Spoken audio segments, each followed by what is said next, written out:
Hello, fellow members of the Alliance, and welcome to the Alliance Football Podcast. I'm your host, Rod Villagomez. Find me on Twitter at RJ Villagomez and find the show on Twitter at AllianceFBPod. Great show coming up today. It's episode 2. We're going to start our new format, which is 4 quarters, each 15 minutes. And warning, there will be some overtime in this episode, but that's all right. We love our overtime here on the Alliance Football Podcast. So, again, 4 quarters, 15 minutes apiece of hard-hitting AAF information. All right, maybe not hard-hitting, but at least it's AAF information as we get nearer to the season opener coming up in February. So let's stop the jibber-jabber and let's get to the show.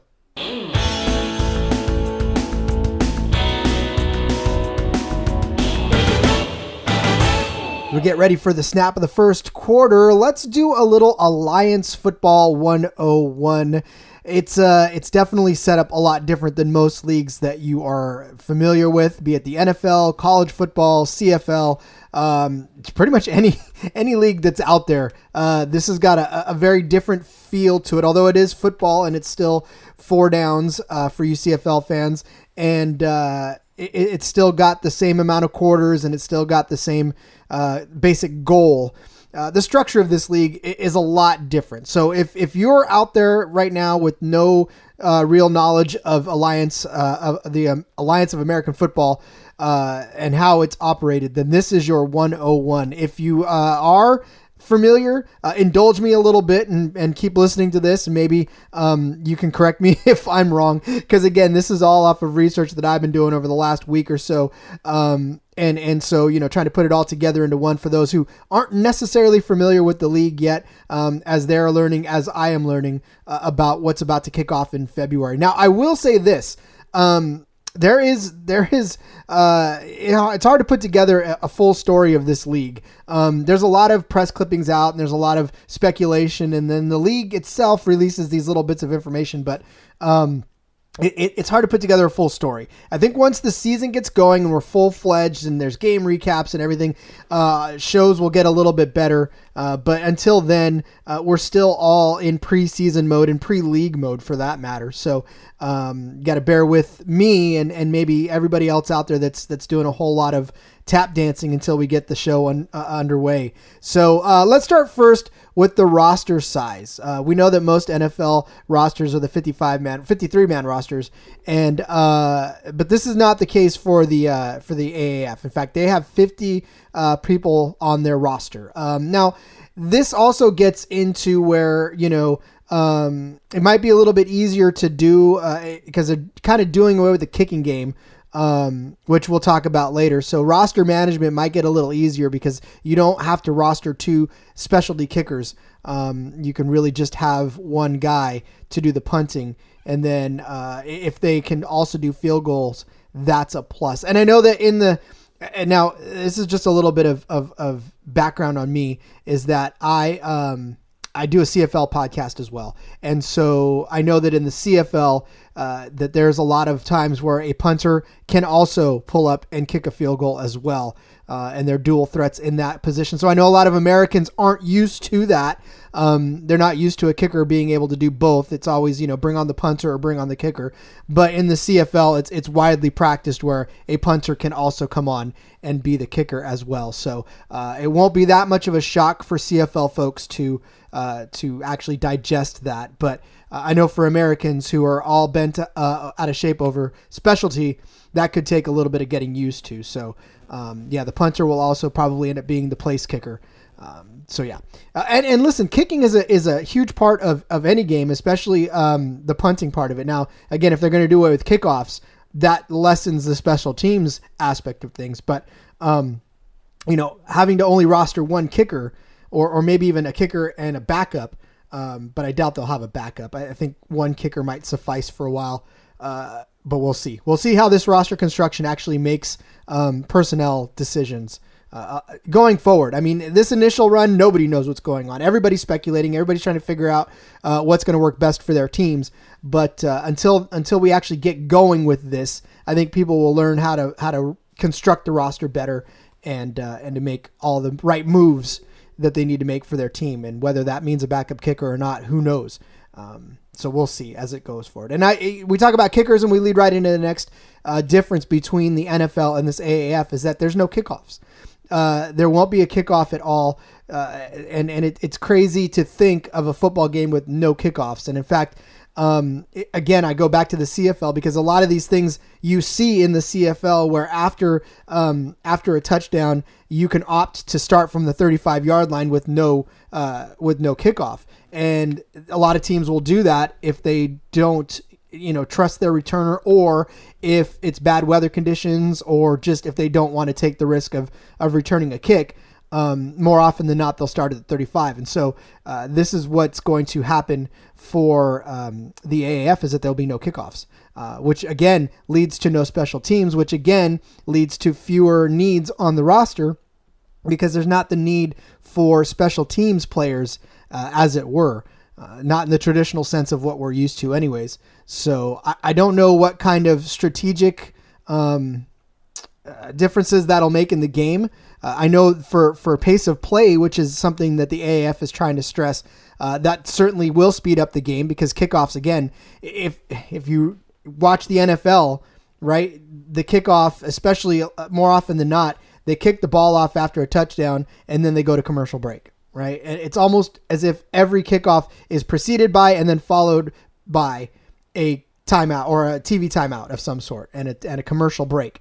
So if you take that away, then I think that actually does speed up the game. And it makes things a lot more interesting anyways, too, from a standpoint of kickoffs in the NFL have started to become kind of mundane, where the big legs just kick it through the end zone. And it's a touchback anyways, right? It comes out to the 25. And so what's the purpose of kicking it off unless you're waiting for a giant play to happen? And those don't happen very often. You don't see a giant run back as often as you used to. You don't see a missed opportunity or something weird happen on a kickoff. They're basically vanilla and B flat, and it's not exciting, and it's not really necessary in the game anymore. So by eliminating that, you're speeding the game up, and you're also taking away a part of, and it's the reason why they moved extra points back, yardage to try to make them more interesting rather than make them automatic, which, I mean, kickers are so good half the time that it's still automatic from where they're kicking it. So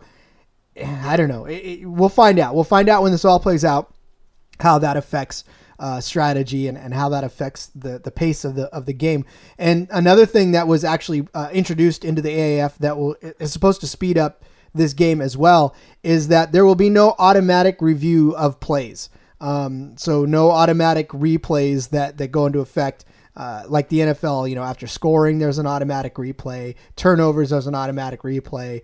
All the things that the NFL chooses to review automatically, the AAF will not. It will only be coaches' challenges, and I have not seen an official word on how many coaches' challenges there will be yet. Again, the NFL has 2, right? And if you win both of them, then you get a third. The CFL had adopted that rule as well, 2, and then if you won, you got a third. But last season, not this last season that just finished, but the season before, there's a lot of complaints because the CFL, if you're not familiar, the rules up there are that you could, back in the 2 seasons ago, you could challenge pass interference and roughing the quarterback and the such. Well, pass interference was the one that was really doing a lot of disservice to the pace of the game because coaches had 2 challenges and they would throw one just fishing for a pass interference call. And of course, if you look at any play, you could find probably holding a pass interference on every single play. So the coaches would save their challenges for big plays, big momentum swings. And if a penalty was called or not called and the play ended up being, not in their favor, then they would go fishing for a call so they could keep their drive going. Well, the CFL did away with that and gave the coaches 1 challenge per game. And that was it. There no possibilities of getting any more, which really did a lot of damage control for the fishing attempts. And so now the coaches really only have but 1 chance to get a game-changing call. So I'd like to see that happen in the AAF. I'd like to see maybe 2, but not get a third. Only because, again, if they're trying to speed up the pace of play, if you give coaches 3 challenges and then the officials have to stop and review 3 plays, 6 plays, potentially, depending on if they get them all right.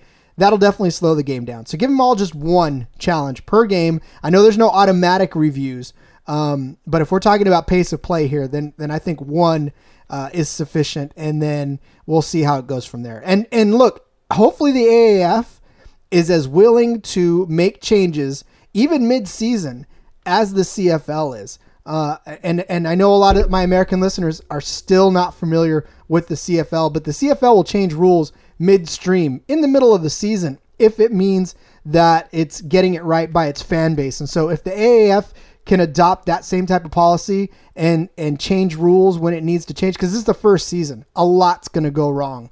And I think they need to be willing to adapt and change as they see the game play out in front of them, and say, oh, okay, well, this isn't working. Let's go ahead and make a change. I know 10 games, and we'll get there too in a second, is not a lot, but by the same token, I mean, again, this is a living, breathing thing that a lot of the ownership is going to have to take a look at as it's playing out in front of them. So, anyways, no automatic replays.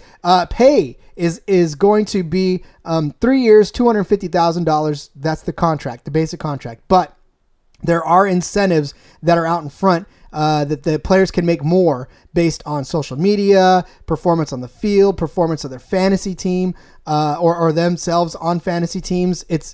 This is one of the craziest parts, I think, of the differences, is that this is a full-on move to say, now we are embracing fans, and this is going to be a fan league. And so I'm anxious to see how this all pans out, and that I can't wait to play the fantasy game, to be honest with you. One more fantasy thing to get junked over.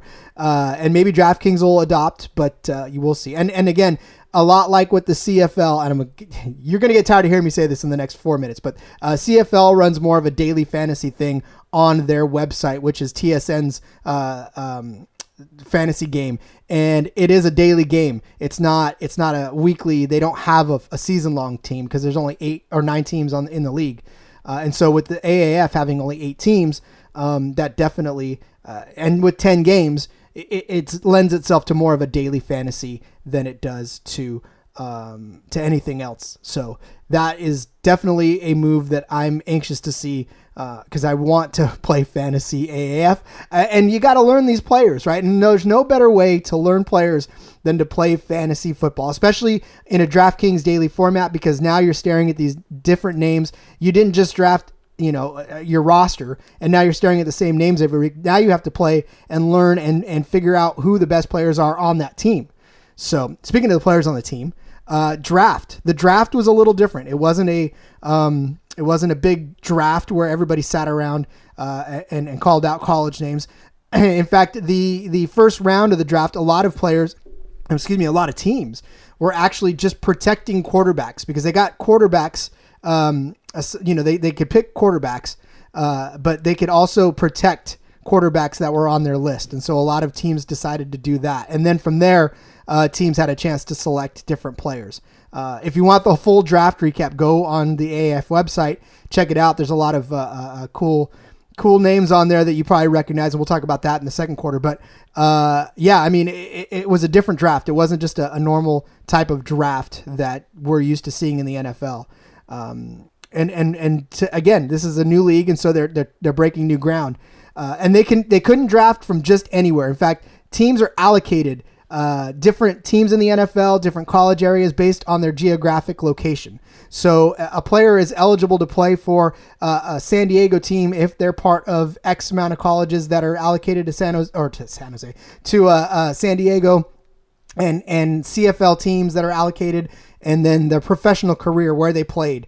And it was different tiers that actually allocated them to these individual teams. And it was really thought up of to keep regional players close by so that fans could have recognizable names to cheer for. And I kind of like that idea to give because again, this whole league is based around the fans. And so when you're giving fans the opportunity to see players that they're used to, be it in college or be it when they played in the pros, or, in a regional CFL region. I mean, that's not a lot. That's kind of a huge grasp to go on, because not a lot of Americans watch the CFL. But, again, it's to keep the people that the fans that can recognize close.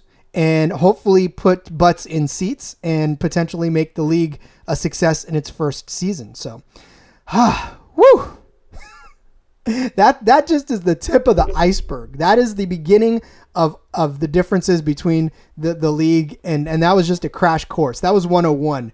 We're not going to get into 201 because each quarter is only 15 minutes, and we only got 30 seconds left of this quarter. But as you can see, there are plenty of things to make this league different and interesting from its predecessors and even the spring leagues that came before that just tried to be an exact photocopy of the NFL. This league is a little different, and it's going to try things a little differently, and it's going to either succeed or fail based on the merits of those attempts. So again, we've got about a couple of months left before the kickoff, and I'm going to be very excited to see how all of these little differences turn into a feasible league and maybe something that sticks around a lot longer. So, all right, on to second quarter. We start the second quarter. This week, it's going to be about names that you might recognize. And I say might with some emphasis because I got to tell you, in looking at some of these rosters, which are set, by the way, the rosters for opening day are set. And you look through these rosters, and it's not necessarily the who's who of professional football. But again, that is what this league is hoping to accomplish, in that it is trying to introduce to you and to us more players that we can cheer for. And I, for one, applaud that because, as I said in the first episode, there are so many football players in this country and in other countries that don't get a shot in the NFL that still deserve to play professional ball. And even the CFL, in that giving Americans an opportunity to play, is still only 9 teams. And so their rosters are only so full, and they're only allowed to have so many Americans anyways, with the ratio that not all of them get a chance to play, and not all the Canadians get a chance to play. So here we are with the AAF that is giving more players opportunities to play. But there are some players that we do recognize, and coaches that are about to hit the field in February that you'll be keeping an eye on, that you can actually maybe use as an anchor to get to know some of these other players that haven't necessarily gotten the attention from pros that, you know, the other ones have. So let's start by taking a look at some of the coaches that are gracing the AAF right now. And you take a look at a guy like Brad Childress, who is the Atlanta head coach. We all know Brad Childress from his time with the Vikings. So that is a big name to have on the sidelines. And as we go through these names, some of these names are giant gets for this league. Just starting out and having the type of coaching pedigrees that a lot of these guys have, this is the kind of start that a league should have, in that bringing in these coaches that have all this experience under their belts already. And it's not a brand new coaching staff of folks that don't necessarily have never coached a pro game in their life. Some of these guys have been playoff contenders, Super Bowl winners, in the NFL. So definitely a good get. Brad Childress, again, is the Atlanta head coach, and serving as his offensive coordinator will be none other than Michael Vick. I mean, come on. Atlanta with Michael Vick as its offensive coordinator, that was almost a no-brainer. Although it's going to be interesting to see how Mike becomes a offensive coordinator. I don't know that I don't think he's ever really coached really, other than maybe some peewee ball or whatever, but I don't know.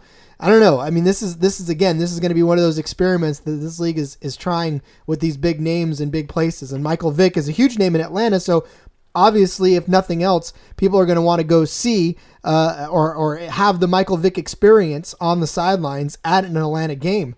And so the Legends were smart in bringing him in as the offensive coordinator for their squad.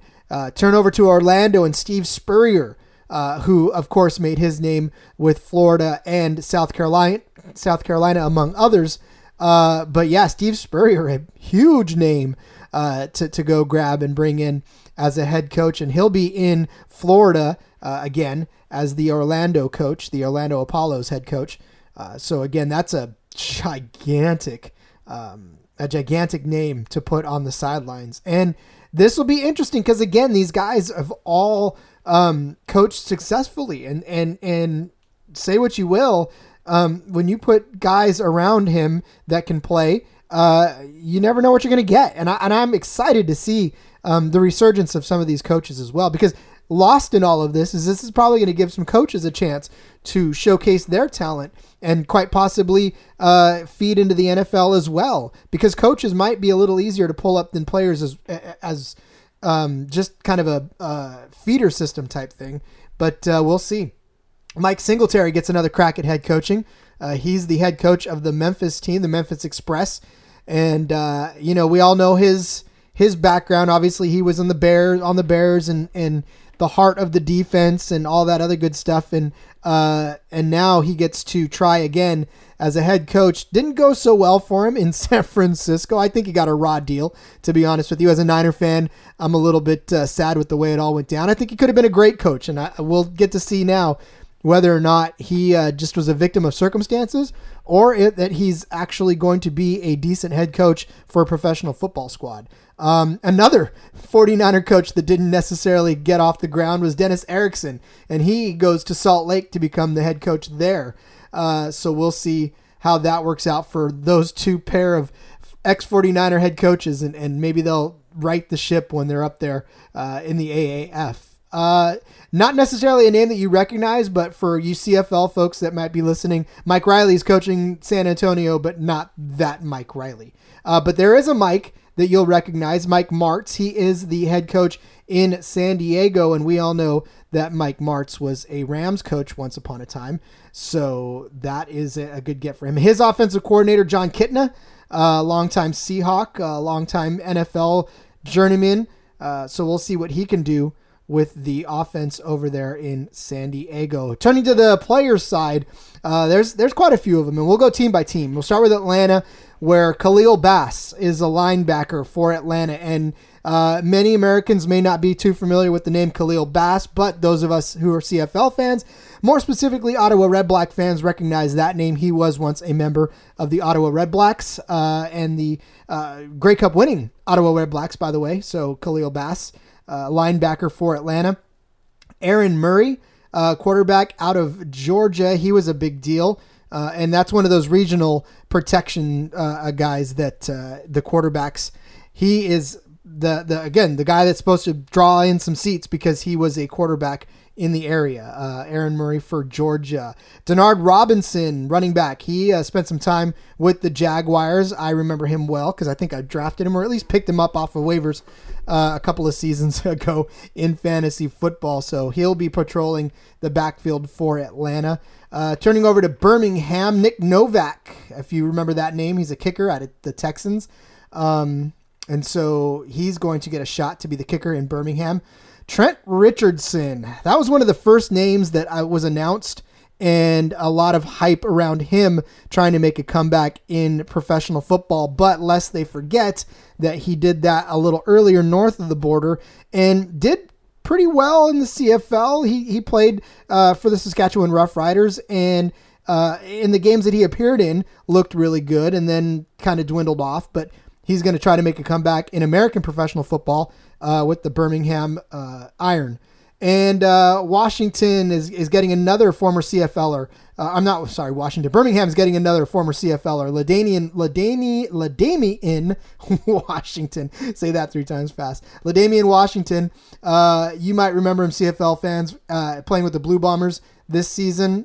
Let go, but still looked good when he played. So yeah, a big, tall receiver. Another CFL product. And we just continue that theme as we go to Orlando, where Brian Timms is going to be playing for the Orlando Apollos. Brian Timms played for the Ticats, the Hamilton Tiger Cats. Sorry, American fans. The Hamilton Tiger Cats. He was a big, tall receiver that I know Jeremiah Masoli loved to throw to. So, again, he was just a victim of circumstance in Hamilton, as they had a ton of receivers, a ton of great receivers. So unfortunately, he just couldn't find a spot on the roster, but he is on the Apollos. Memphis is starting Chris Givens. Well, maybe not starting, but has Chris Givens. You'll remember him from the Rams. He's a wide receiver. Also spent some time with the Ravens and also the Eagles, but he got cut, so he didn't ever play for the Eagles. Memphis, though, has a wealth of riches at quarterback. They've got Christian Hackenberg, which we all know from the Jets. I suppose poor Jet quarterbacks, right? They just don't get any love whatsoever. But Christian Hackenberg was one of them. And then Zach Mettenberger. So we're in for the Bergs here in Memphis. But Zach Mettenberger was the quarterback for the Titans for some just a couple of games here and there. So they've got two good quarterbacks where everybody else is kind of thin at the position. This Memphis team stocked their quarterbacks. So they've got two NFL viable quarterbacks that I think might give them a little bit of an edge going into the beginning of the season. We'll see. I don't know. It's going to be interesting to see how this plays out because both of them in this league feasibly could be starters. And so, again, I'd put either one of these names, Hackenberg or Mettenberger, over a lot of the starting or a lot of the quarterback names on the rosters so far. So again, we'll see how this all plays out. Turning to Salt Lake, they have got Matt Asiata. I don't know if too many people recognize his name, but I know if you're a fantasy player, you do remember him. He's a running back that used to play for the Minnesota Vikings. He played behind Jerick McKinnon and was part of that little 1-2 punch there before McKinnon obviously got traded to the or not traded, but signed by the Niners. And then Asiata, he's good. He's a good solid back, a good durable back, but unfortunately, again, he's not what the NFL was looking for, and he couldn't necessarily get his career off the ground there. So maybe he'll get another shot if he can do well in Salt Lake. Not to wear out the CFL theme, but BJ Daniels is going to be in Salt Lake as well. He is a quarterback. He was drafted in the 7th round by the Niners in 2013, but they cut him. He bounced around a bunch of NFL camps before winding up with the Saskatchewan Roughriders on May the 18th of this season. They played him a couple of times. He came in, but again, Saskatchewan just had their big signing of Zach Calero, so there was no way. And then Brandon Bridge came. There was no way BJ Daniels was going to get any sort of extended look.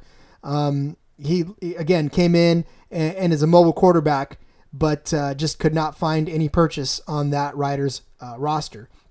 Another CFL guy in San Antonio, Sergio Castillo, but kicker for the Ticats, a good kicker that used to be on the Hamilton Tiger Cats.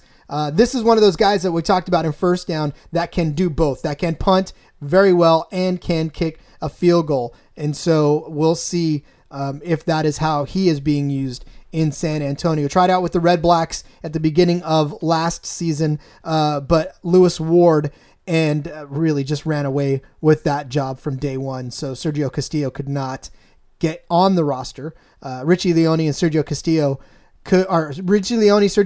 and Lewis Ward were the three kickers that tried out. And Leone and Ward got the jobs. Castillo was the third man out. Couldn't find a spot on the roster, so now he is with San Antonio. And then another name, Bishop Sankey, another Titan, is going to be playing for San Diego.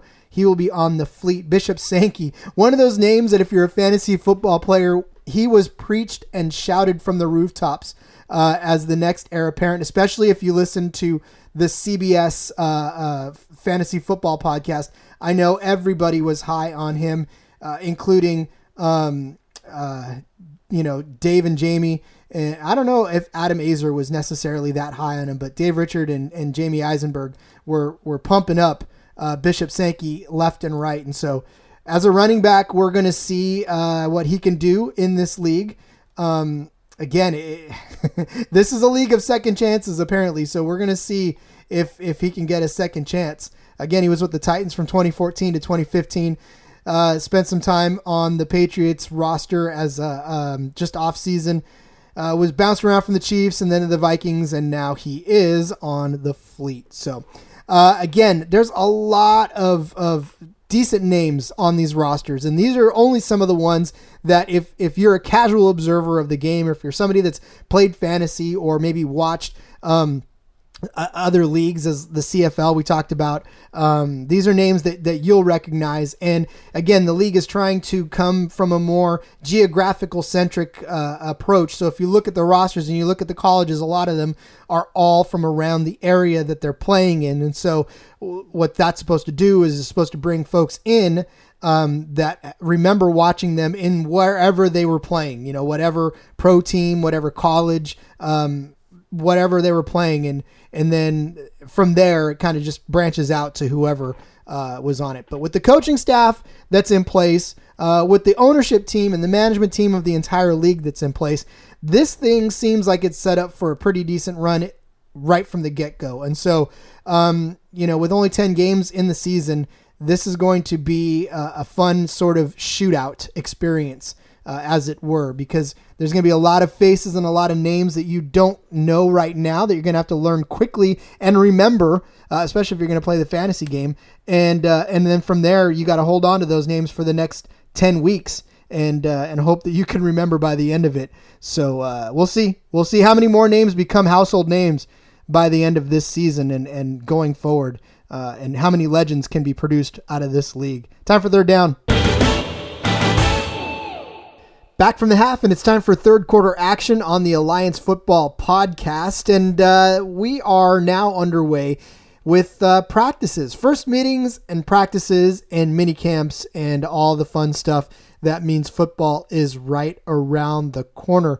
And in watching these workout videos, obviously you can't really glean a whole lot from it. And in fact, the more you watch, the more you're anxious for football to start. But take a look at some of these videos. You go watch them on YouTube, and they're on the website, the AAF website, AAF.com. But to get a feel of what you're about to embark upon being an Alliance of American Football fan. And it's amazing when you look at it, only because there's so many fresh faces. When you look at these videos and you're watching the videos, you don't recognize so many of these players that are warming up and that are taking the field and playing right in front of you. And it's a little bit, like you're just kind of watching something else that you don't know much about. And obviously we don't know much about. And hats off to those of you fans who have actually gone out to the mini camps and what limited, I guess, amount of interaction you could have. And I don't know if they have the practice open. I don't think they have practices open to the public. So unfortunately you can't just go see it. Now that's something that I'm hoping changes, as the league progresses and maybe even as the season progresses, is a little more, interaction with the fans, as far as the players are concerned, in practices and stuff. Cause that's, I think a lot of fan interaction. If you want to make your league a lot more fan friendly, it's time to open the gates and let everybody watch. But again, as you watch these training videos, these first day of practice videos, it just makes you a little excited. And it seems as if these players are excited because, we're going to hammer this home until the season starts. A lot of these guys are getting a second chance in life to play this game. And I know there's a lot of hunger out there for the opportunity to play football again for some of these guys, or to continue their career when they were cut from the NFL roster. And that's disappointing.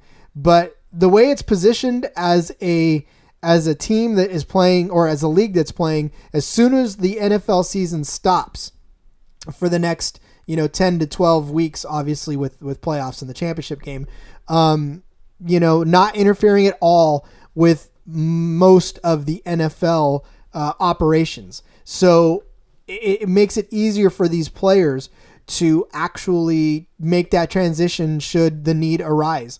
And we've already seen players get yanked off of their rosters in the AAF. Josh Johnson was one that is now starting in the NFL, and he was on a AAF roster just very recently, and he got plucked, and now he is playing in the NFL.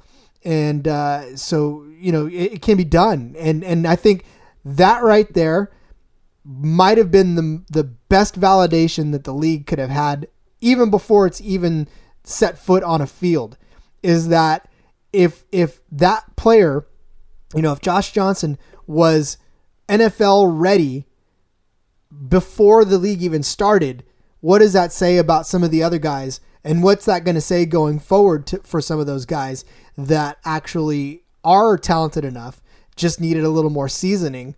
In this season that goes by, that could be the seasoning they need to actually make that next jump into the NFL. So these practices and these meetings, they're all important, especially leading up to the February start of the season, to try to get as many reps as you can get, because with the NFL season kind of winding down right now and injuries happening as fast as they are, there's a lot of injuries happening that we're paying attention to. And, a lot of people need to get called up.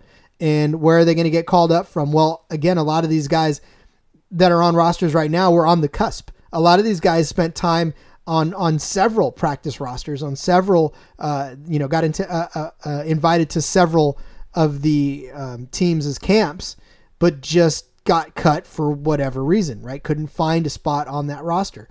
So these practices now are more reps, and they're more chances for the players to put stuff on film so that they can go out and represent themselves as NFL ready. And they could be the next Josh Johnson. Again, before this league even happened, we're already looking to somebody to say, you can be the next Josh Johnson, right? Go out there and make it happen. So, reports are coming in from these practices of folks that are actually turning heads, right? There's one actually that I just got finished watching for the San Antonio team, or I'm sorry, the Salt Lake team. All these S's: San Diego, San Antonio, Salt Lake. It's kind of confusing, but the Salt Lake team with Coach Erickson. He's talking about his defensive end that was a former Green Bay Packer, Chris Odom, being a strong guy that they're leaning on. Josh Woodrum, who is the quarterback, and then Kenny Bell is a wide receiver.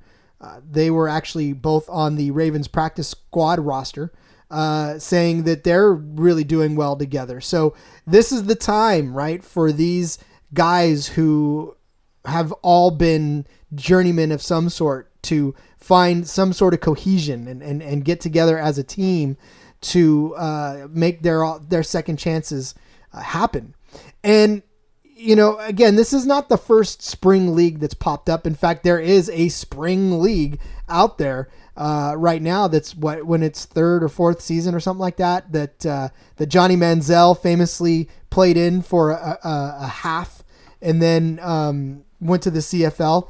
But yeah, I mean, this spring league, it just didn't have the same type of management structure that this AAF is going to have or has already. And I'll even go so far to say as the XFL is going to have in place. Now, I know this doesn't have much to do with the AAF practices, but we'll call an audible and talk a little bit about what the XFL impact on the AAF is going to be. And I feel like this time around, I've heard stories that the XFL wants to be more legit. They don't want to be the showy show that they were when they failed, several years ago. But I still don't think that football is ready for any sort of version of the XFL. I don't think that there's any sort of appetite for another spring league. Again, we don't even know if there's an appetite for the AAF. We know that there's a lot of buzz, and we know that there's a lot of folks that are out there right now pretty hungry for it. But we just won't know until the season starts. And, week by week, how the attendance is, how the merch sells, how fan interaction is. I mean, again, it's growing right now, and it's in a good place, and I feel it's a healthy start. But we'll never really know until the season actually hits and we see the stands and we see the folks cheering on their teams. So I think the AAF's success or failure, depending on what it is is going to go a long way in determining whether or not the XFL is a viable spring league as well. I just don't see it. I know McMahon's putting $500 million into this thing to try to make it float, but if there's no appetite for your product, doesn't matter how much money you spend on it, it's still not going to succeed. So again, we'll have to just really be patient and see how the AAF season rolls out.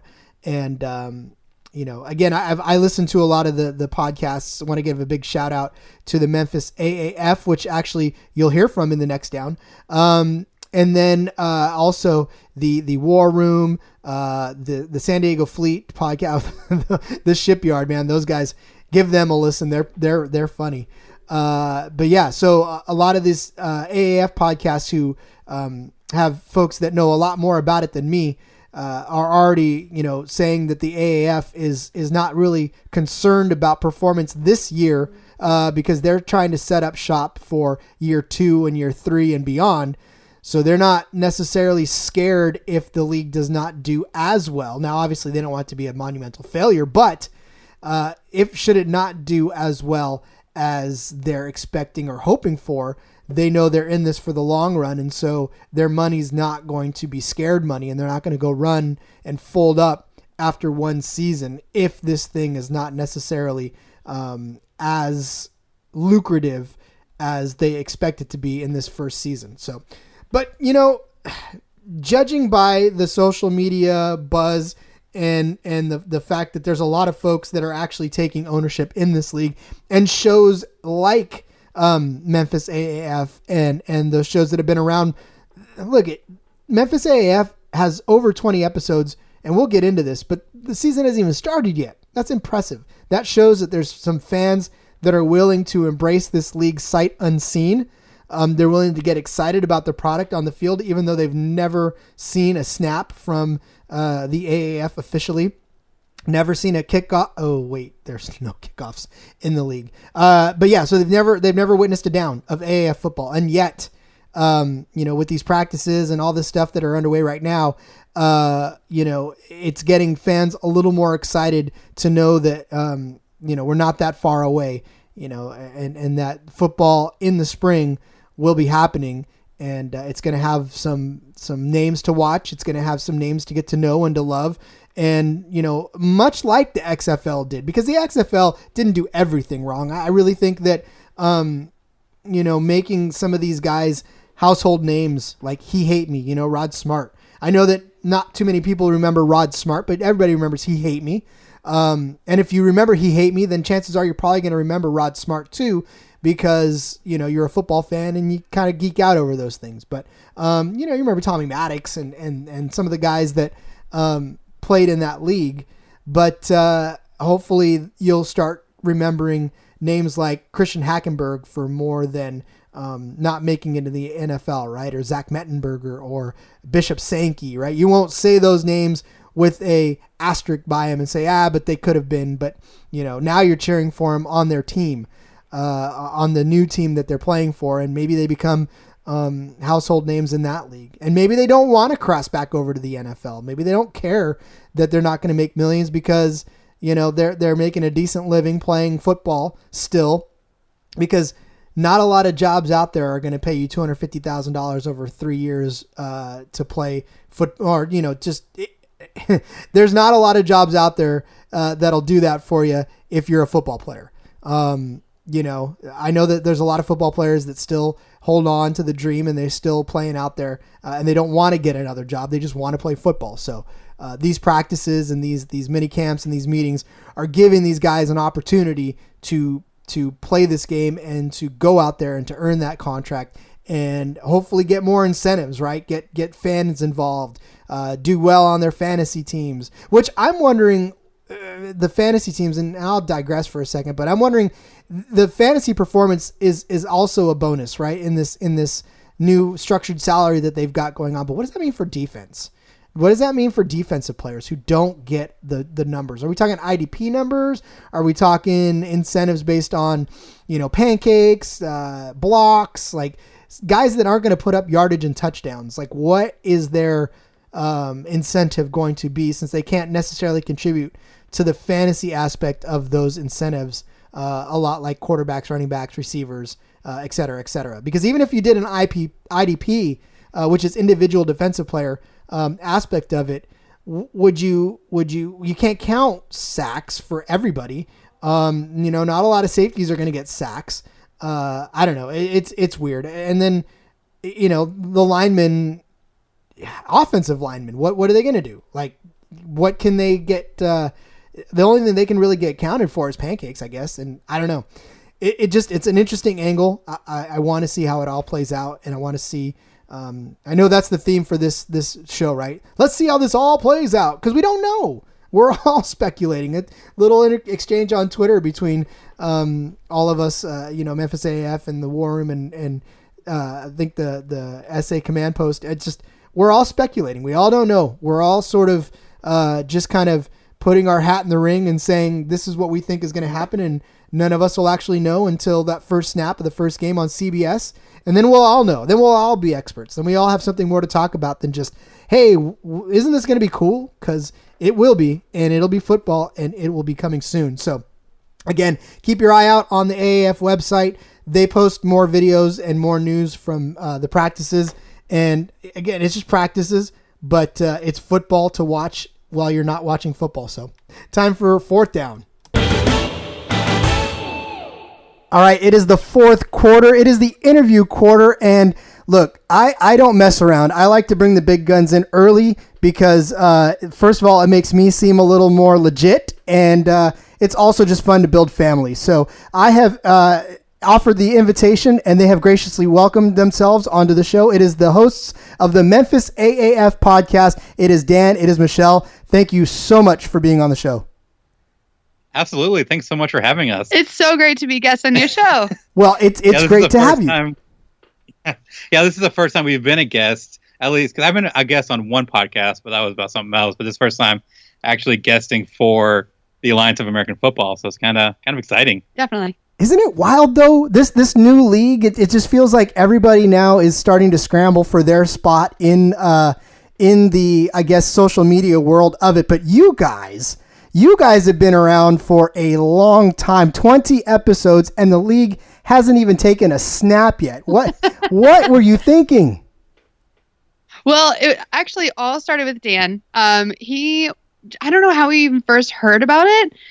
Do you remember how you first heard about the AAF? Yeah, a local newspaper announced that Memphis was getting a professional football team.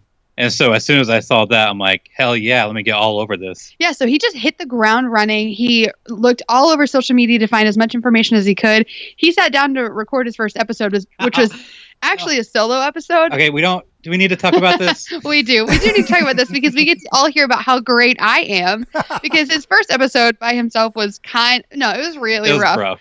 So I was like, hey, Dan, I would love to kind of co-host this with you. We can make this conversational, and he can kind of inform me about it because he's the one that really does all the research. But in informing me, he's also informing the audience. So it becomes like a whole fun thing that we do together.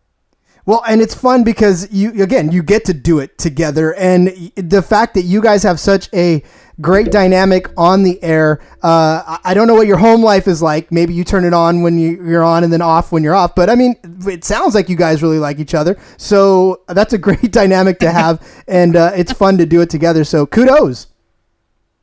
Yeah, definitely. And then whenever we got started, I'm pretty sure there was one other fan Twitter account. And I'm not sure if there's anything on Instagram or Facebook. But it was at the time it was at SA_AAF or something like that. But now it's the 210 command post. But it was just like me and him were the first fan accounts back in May whenever Memphis was announced. So you literally jumped in on the ground floor. I mean, May was the beginning of CFL season for me. So that I didn't want to sink my teeth into something else yet because I just started the CFL podcast. So yeah, I once CFL was over and I searched and I couldn't find any league-wide actual podcasts out there. There's a lot, a few teams like yours and the Shipyard and such, but there wasn't any league-wide ones. So I had to I had to dip my toe in the water quickly because I'm glad I did, because no sooner did I do that than around the AAF launched their episode the next day. So yeah. Yeah, and it's such an exciting time. Just like a little background about me or about us, we had a podcast back in 2015 that we pod faded. It's a term in the industry, but it didn't really go any far. We never had any traction. And I always wanted to do a podcast, and my full-time job is in podcasting, but I never had a podcast myself. But I always wanted to make sure I had something to talk about and not just be one of those guys that get on the mic to talk about whatever current event or, BS topic there is. So as soon as I saw the AAF was starting up, I knew there wouldn't be any other podcasts around. It would be, the ground floor of this league, and I could get in there and make my mark at the very beginning and kind of be the voice for the Memphis Express.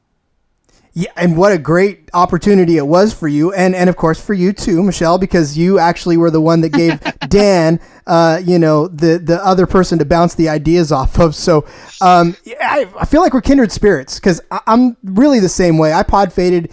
In fact, I started a podcast in 2006, back in the days when people had no clue. Oh, wow. They don't know what a podcast is now, let alone in 2006. Yeah. So yeah, that was really the early days of podcasting. Oh, for sure. And I was one of those guys that was, like you said, just some guy that got up and talked about current events, and I had no real platform. And I was searching for so long for a actual topic to podcast about. And then, I started my CFL podcast, and now I'm doing this. And so it's been a lot of fun. And then meeting folks like you guys on the internet, I just feel like this is going to be a great community to be a part of. And the season hasn't even started yet. And that's the crazy thing about it, is just like how much we feel we've accomplished. And like you said, the season hasn't even started. We haven't even gotten a training camp. And like it feels like such a momentous kind of thing. And that's what makes it so fun to get into and be on the ground floor of, is because not only are we excited, but there's a hunger out there for this exact kind of football and this exact kind of football league. So yeah, and there's definitely an opportunity. Sorry. No. And there's definitely an opportunity. Damn lag. Do you edit your shows? I mean, I don't normally, because I love to let things go, but I will if we need to. Well, if you edit this out, awesome. If not, well, hey, here's kind of the behind the scenes of podcasting. But it is a tremendous opportunity for guys like us who don't have girls, excuse you. Sorry. I meant the gender neutral guys. Or people like us who have the passion for the sport, but don't have the connections that you would get in order to have exposure to the NFL. Like there's no way, because like we're Niners fans, as we talk about on our show, and there's no way we'd ever have the opportunity to go and meet the coaches and the team president of the 49ers like we have with the Express. Like, they've been so open because there is that mutual benefit. We're bringing a lot of excitement and a lot of fan interaction to the team, and in return, they give us kind of this inside access that we wouldn't be able to get with NFL teams or other professional sports. And it's exactly the way I felt this season with the CFL, because this is the first season that I was with the Ottawa Red Blacks as far as and now Ottawa, I'm in California, and so Ottawa is not only clear across the country but across the border from me.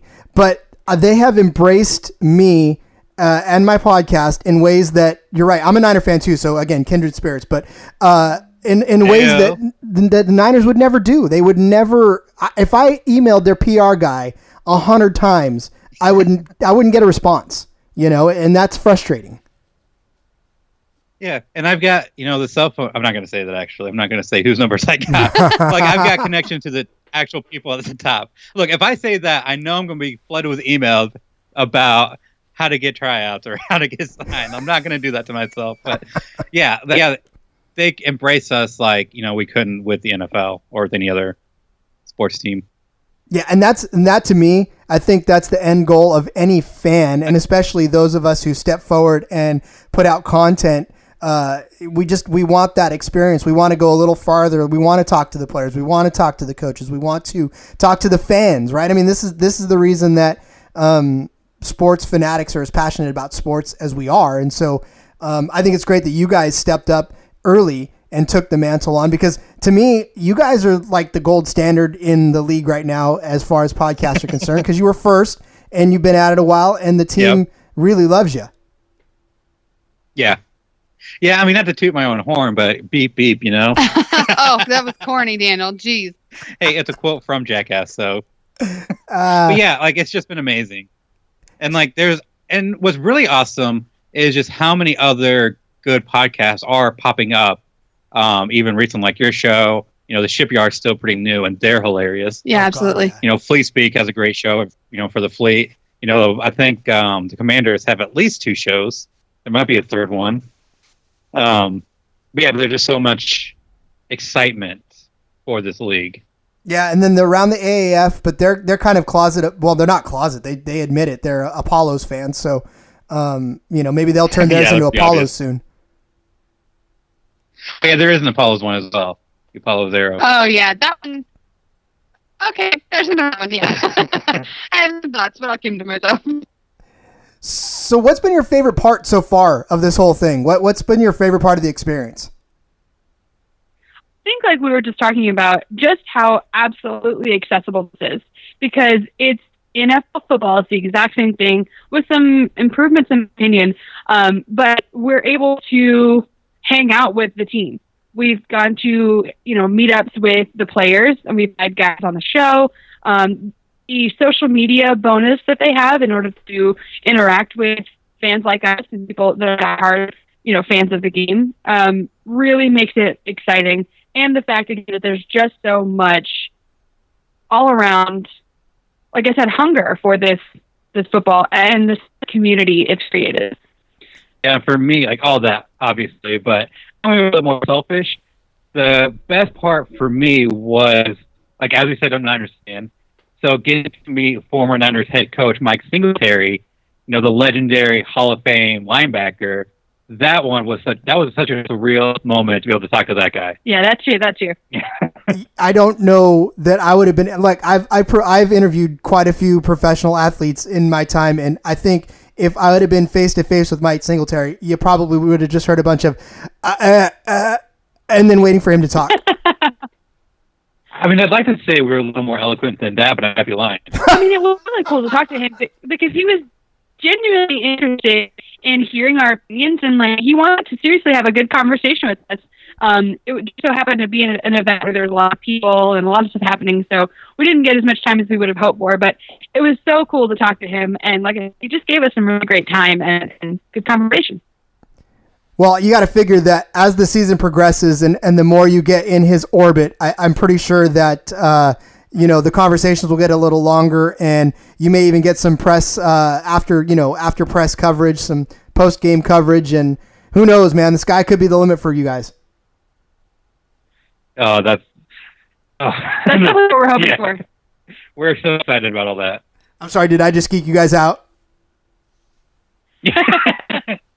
It's just that surreal, like, the opportunity is just, it's still kind of hard to process. Yeah, because we were at minicamp last weeks ago. Yeah. There were the 2 major news channels in the city and us. I mean, it was like, oh, we're legit. Like, this is actually happening. Yeah, and to be within, 20 feet of former NFL players, Christian Hackenberg, Zach Mettenberger. No. Zach, sorry. Metten Bacon Cheeseburger, as we call him. Yeah, the respect. And then be able to actually talk to a couple players that are, they're big in college, and a lot of people know their names. And it's really surreal. Well, I, for one, am super excited for the league to actually start up. I'm excited for this not just to be a one-off where we will regularly talk to you about the Memphis Express. I know that you're it's been told that you aren't too thrilled with the name and or the label or the logo. Yeah. What are you talking about? Who told you that? It was me. So there's definitely some strong feelings about the name. If you have children in the room, you might want to pause this and come back to this later. If there's someone with sensitive ears, just be prepared. 3, 2, 1. I fucking hate the name. I hate it. I hate the Memphis Express so fucking much. Well, I'm glad you love it. I'm glad you've embraced it, and I'm glad that it's about to. No. But really, the episodes are golden. Again, full disclosure, haven't gotten to them yet. I'm binging, but doggone, 20 hours is a long time to listen. So when I get there, I'll be sure to enjoy it. But you guys, in the meantime, listening out there, go and find the 2 episodes that are back to back, right? Absolutely, yeah. There was one episode where we predicted what we thought the logos and names would be, and then there was an episode, I think it was the very next day. Yeah. That was after everything was announced and our reactions to it all. Yeah, because I got up early because I got a little inside information that it was going to be when the name was going to be announced. So I got up early so I could be ready for it, and just to be let down because we had expectations what it was going to be, and then to find out what it was, it just. Yeah, so definitely go check out those episodes, and you'll hear our full thoughts on the name. Please do. I'm going to go do it. And matter of fact, I may jump because I've been trying to listen to them in order because that's, me being a podcaster. That's how you put it out. That's how I need to consume it. So maybe I'll skip ahead a few because I don't want to miss any of the inside jokes. I for one, liked the zombies. So I'm just going to throw that in there. For the mummies? The mummies. Yeah, I thought the mummies was pretty. Sorry, not the zombies, the mummies. Wow, have you really listened to our show? Or are you just doing some lip service to get us on your show? I kind of... I mean, mummies, zombies, they all kind of move around very slowly, right? Okay, we'll give you that. Yeah, and they're dead. Okay, well. they're dead. They're dead. Or undead. No, but like I didn't... The hound dogs, nah, I mean, I get it, but... And the Kings, I think everybody that loved the Kings loved it because it was the Kings, but I'm in California and I think of the Sacramento Kings and I wouldn't want to cheer for a team named the Kings, so... That's fair. And that's been a lot of the reaction that we've got. Because I just put, just our podcast on YouTube and just the audio, so it's not anything special. But a couple people are like, well, there's already 2 teams with the Kings. Like, well, technically, yeah. Yeah, but people in Memphis don't care about the LA Kings or Sacramento Kings, that's what it is. People in Memphis don't care about that. We have the Memphis Phillies, and I don't think that the Sacramento Kings is even in the radar here. So I don't think that would even come into anyone's mind. But maybe that's not true because I'm not as into sports as like Dan and a bunch of other people here. So maybe I'm wrong, but I don't know. I just think the Kings is a much better name. All right. Well, we are going to cut it there. We are going to say that we'll talk to you guys all throughout the season, but I just wanted to make sure that everybody, my listeners got to know you and I got to know you because again, as a podcast geek, I love building community and I love talking to fellow podcasters. And I think that as we go through the course of this season, this league can only get better if we all talk to each other and have fun with each other on the air to make everybody, that's a fan of the league know that we're having fun and they can have fun too. Absolutely. Thank you so much for having us. And to everyone that's listening, again, we have the Memphis AAF podcast. You can find us all over social media at Memphis AAF on Twitter and Memphis AAF Pod on Instagram. And there's a website at MemphisAAF.com for now. And YouTube. We got to make most of our moment here. Also on Facebook. If you go to the website, all of our social media links are there. This is why I love interviewing podcasters because I don't got to pitch them for anything. They know exactly what to say and when. Yeah, we know the drill. We're sitting over here giving each other hand signals like, I'm going to go next, or you say this. Beautiful. All right, Dan and Michelle, folks, the host of the Memphis AAF podcast. Again, go to memphisaaf.com, find all of their links to their show and their social media, and just give them a listen if you haven't already, because I guarantee you, you will laugh, you will cry, and you will have to plug your ears a few times for Michelle, but that's okay. Thanks again. Thanks so much.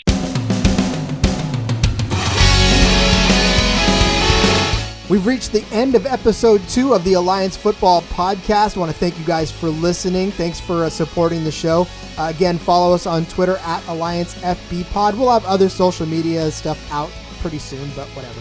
Hey, and listen, you can find us now everywhere you find your favorite podcast. You can find us on Apple Podcasts. You can find us on Google Podcasts. Find us on Stitcher, TuneIn, all the great places that you listen to your podcast.